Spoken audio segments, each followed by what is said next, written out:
अस्सलाम वालेकुम स्टूडेंट्स। आज का हमारा टॉपिक है basic terms related to waves. Waves से रिलेटेड जो टर्म्स हैं उनको डिस्कस करेंगे। To study waves we come across various terms. जब हम वेव्स को डिस्कस करते हैं, स्टडी करते हैं, तो हमें और भी बहुत सारी टर्म्स को जो है वो हमारे सामने आती हैं, उनको रीड करना होता है, जो है amplitude, wavelength, frequency and time period. ठीक है, तो यहाँ पे एक ग्राफ शो किया गया है for sound pressure versus time. ये हमारे पास साउंड है और ये टाइम है। ठीक है, sound pressure swings about normal atmospheric pressure in a region as refraction follows compression. Sound pressure has its highest value at the middle of compression and lowest value at the middle of rarefaction. ये पीछे भी discuss कर चुके हैं। ठीक है, तो सबसे पहली टर्म है एम्पलीट्यूड।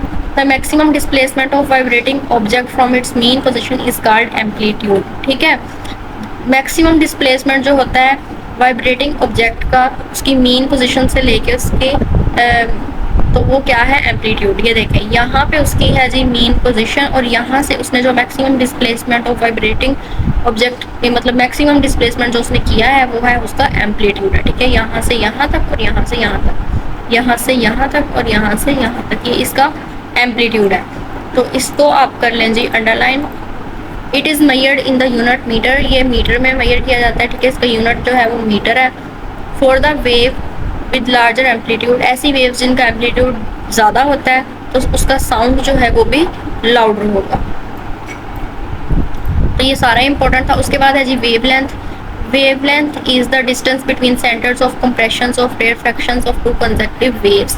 दो कंसेक्टिव वेव्स जो हैं, ठीक है, उनके दरमियान में जो उनका सेंटर ऑफ कंप्रेशन और रिफ्रैक्शन है दो कंसेक्टिव वेव्स का, ये देखें। ठीक है, उसको हम कहेंगे जी वेवलेंथ। ठीक है, इसको भी आप अंडरलाइन कर लें। पॉइंट बी एंड एफ जो है यहाँ पे शो किया गया है, centre of two adjacent compressions हैं। Distance between B and F is equal to wavelength of wave. The wavelength of wave is measured in metre. ये भी मीटर में मेजर किया जाता है। ठीक है, और it is represented by symbol lambda. ठीक है, ये लैम्डा है लिखा हुआ, तो इसको इस सिंबल से रिप्रेजेंट किया जाता है, शो किया जाता है, प्रोनाउंस एज लैम्डा। ठीक है, लैम्डा से शो है। Similarly point D and H जो है ये भी are the centres of adjacent rarefactions हैं। thus the distance between D and H is equal to the wavelength lambda of the wave. It is to be noted that the distance between point A and E as well as C and G are equal to the wavelength of wave. तो जी अब next है हमारे पास frequency.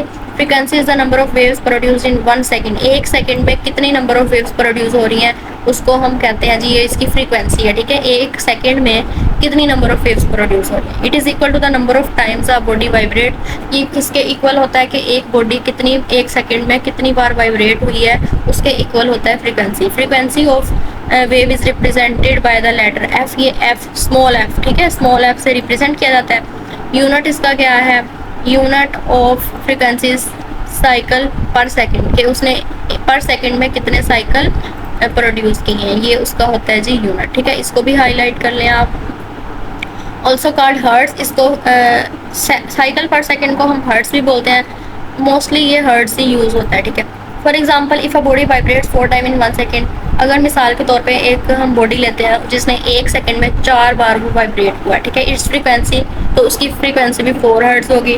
The frequency of drum band is 30 hertz, means that the diaphragm of drum is vibrating 30 time. अगर एक drum की जो frequency है उसकी 30 हर्ट्स है, ठीक है, तो उसकी जो डायफ्राम है उसका वो कितनी बार वाइब्रेट हुआ है, 30 टाइम हुआ है in 1 second. Low medium and high frequency waves are shown. यहाँ पे हमारे पास लो फ्रीक्वेंसी वाली भी दिखाई हुई हैं और उसके बाद हाई फ्रीक्वेंसी वाली वेव्स भी शो की गई हैं।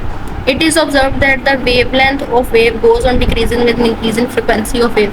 जब वेवलेंथ, जो वेव की वेवलेंथ है वो डिक्रीज हो रही होती है तो उसमें जो फ्रीक्वेंसी होती है वो इंक्रीज हो रही होती है। ठीक है, ये देखें यहाँ पे इसकी जो वेवलेंथ है, ठीक है, वो डिक्रीज है लेकिन इसकी फ्रीक्वेंसी जो है वो ज़्यादा है, तो इसका इन्वर्सली रिलेशन है। 10 wavelength is inversely proportional to the frequency of wave. तो ये क्या है, इन्वर्सली प्रोपोर्शनल है वेवलेंथ के। तो lambda is inversely proportional to 1/f और f lambda is equal to constant. ये आपने इसका फॉर्मूला भी याद रखना है। तो यहाँ तक आज का हमारा टॉपिक कंप्लीट होता है। अगली वीडियो में टाइम पीरियड को डिस्कस करेंगे। तब तक के लिए अल्लाह हाफ़िज़।